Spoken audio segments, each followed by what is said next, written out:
Halo pemirsa, selamat pagi, siang, sore, dan malam kapanpun Anda mengakses channel video ini. Saya Divi dari channel Sukses Autopilot, seorang intuitive advisor, analis energi dan vibrasi. Membahas seputar Law of Attraction Indonesia melalui pendekatan metafisika dan hukum spiritual alam semesta.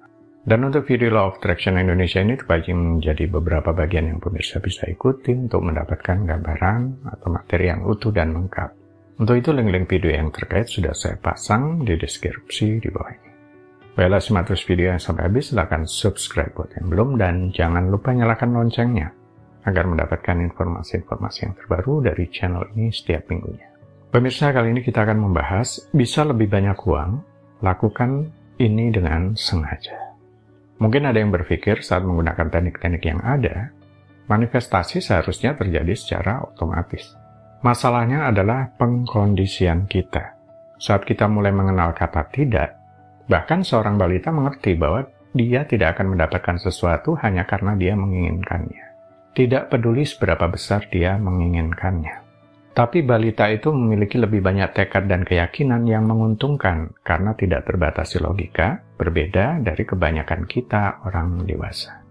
Pada saat kita dewasa, kita telah menempuh jalan, mengalami proses yang jauh lebih lama daripada seorang balita. Ketika kita tidak cukup sering mendapatkan apa yang kita inginkan, kita belajar untuk ragu. Kita mulai meragukan, kurang cukup, atau lebih buruk lagi, tidak menjadi atau memiliki sama sekali. Kita belajar untuk lebih takut kekurangan daripada percaya pada kelimpahan. Banyak dari orang dewasa kemudian menggunakan manipulasi, jalan pintas yang tidak baik, dan kompromi yang tidak seharusnya untuk mewujudkan keinginan itu. Masalahnya adalah, ketika cita-cita atau impian kita tidak didorong oleh alasan yang sangat kuat atau emosi yang sangat kuat, maka biasanya itu cenderung terjebak di kepala kita. Pikiran kita mencoba untuk melekat pada apa yang nyata di dunia fisik, dan jika apa yang nyata secara fisik adalah ketiadaan bukti tentang apa yang kita inginkan, kita cenderung menjadi kecewa. Ya, untuk pembuktian cenderung sesuatu yang fisik, sedangkan kapan waktu yang tepat sesuatu itu mewujud ke dunia fisik, tidak semua orang memiliki kesabaran untuk itu. Kita selalu bergetar dan memancarkan ini ke lingkungan dan alam semesta. Isi getaran mengikuti perubahan pikiran perasaan. Ada saat sebagian besar waktu merasa feels good, mengalami saat-saat baik. Tapi kesempatan yang lain kebalikannya, mengalami saat-saat buruk. Begitulah silih berganti. Tinggal mana yang paling dominan, merasa baik akan semakin baik, atau merasa buruk akan semakin buruk. Faktanya bahwa pikiran membenci ketidakpastian. Pikiran membenci yang tidak diketahui dan akan melakukan apa saja untuk mengisi kekosongan. Dengan tidak adanya bukti dan informasi yang jelas, pikiran akan mengarang cerita, alasan dan pembenaran yang mencoba menjelaskan realitas saat ini. Bagaimana jika ada pivot process atau pivot process, istilahnya yang dikenalkan oleh Abraham Hicks, salah satunya dengan mengajukan pertanyaan ke diri sendiri, bagaimana jika? Atau dengan mengubah cerita ke diri sendiri. Nanti juga akan dijelaskan. Ini bertujuan agar kita berpaling dari kondisi negatif dan menuju visi masa depan kita yang lebih positif. Dengan melakukan itu, kita secara sadar dan aktif menyesuaikan diri dengan merubah getaran secara sengaja. Karena apa yang Anda selaraskan secara vibrasi akan tertarik kepada Anda. Menggunakan pertanyaan ke diri sendiri saat mengalami sesuatu yang tidak diinginkan, kemudian secara sadar menggeser ke vibrasi yang lebih positif tentang hal itu. Mungkin contoh yang dijumpai sehari-hari bisa seperti ini.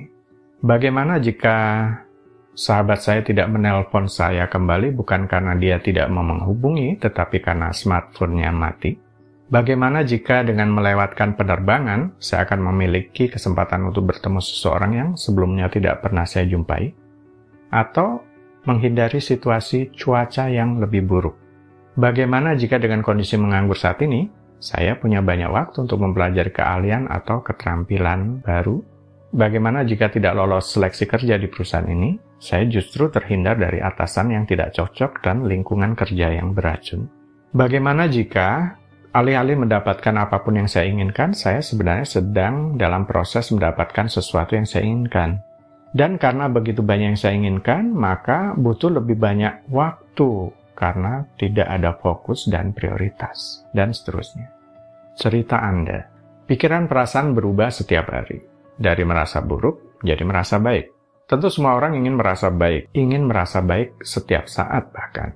Tapi kebanyakan orang percaya bahwa segala sesuatu di sekitar mereka perlu menyenangkan terlebih dahulu dan baik-baik saja sebelum mereka bisa merasa baik.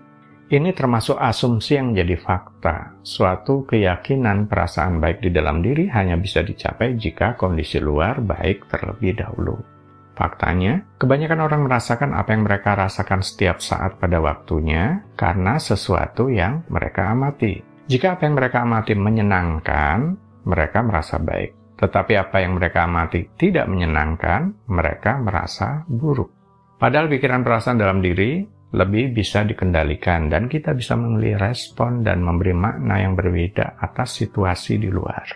Kebanyakan orang merasa cukup tidak berdaya untuk secara konsisten merasa baik karena mereka percaya bahwa untuk merasa baik, kondisi di sekitar mereka harus berubah. Tetapi mereka juga percaya bahwa mereka tidak memiliki kekuatan untuk mengubah banyak kondisi. Namun, begitu kita memahami bahwa setiap hal atau subjek sebenarnya adalah selalu ada dua sisi yang diinginkan dan tidak diinginkan. Anda dapat belajar untuk melihat lebih banyak aspek positif dari apapun yang Anda beri perhatian. Itulah sebenarnya proses pivoting atau pivot process. Dengan sengaja mencari cara yang lebih positif, cara yang lebih baik untuk mendekati apapun yang Anda beri perhatian. Ketika Anda menghadapi kondisi yang tidak diinginkan dan karena itu merasa tidak enak, Anda dapat sengaja mengatakan, "Saya tahu ini tidak saya inginkan. Jadi, apa yang saya inginkan?" Dengan mengajukan pertanyaan ke diri sendiri semacam itu, maka getaran Anda berubah. Karena itu dipengaruhi oleh titik fokus Anda, itu akan sedikit bergeser, menyebabkan apa yang Anda tarik juga bergeser.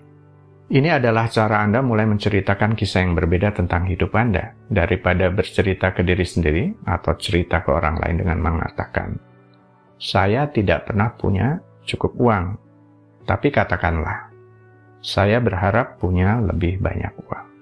Itu cerita yang sangat berbeda. Getaran yang sangat berbeda dan perasaan yang sangat berbeda, yang pada waktunya akan membawa Anda pada hasil yang sangat berbeda. Saat Anda terus bertanya kepada diri sendiri dari sudut pandang Anda yang selalu berubah, yaitu berhenti mengatakan apa yang membuat getaran Anda malah jadi negatif, kemudian membiasakan melakukan ini dengan sengaja untuk melakukan pivot proses, maka prosesnya akan bertahap. Jika berkelanjutan dan konsisten, maka getaran Anda bergeser menjadi positif dan cukup kuat. Baiklah pemirsa, itu bagian ke-232 dari video Law of Attraction Indonesia. Sampai di sini dulu ya. Sampai bertemu di bagian berikutnya. Silakan subscribe buat yang belum. Dan jangan lupa nyalakan loncengnya, agar mendapatkan informasi-informasi yang terbaru dari channel ini setiap minggunya. Sampai jumpa.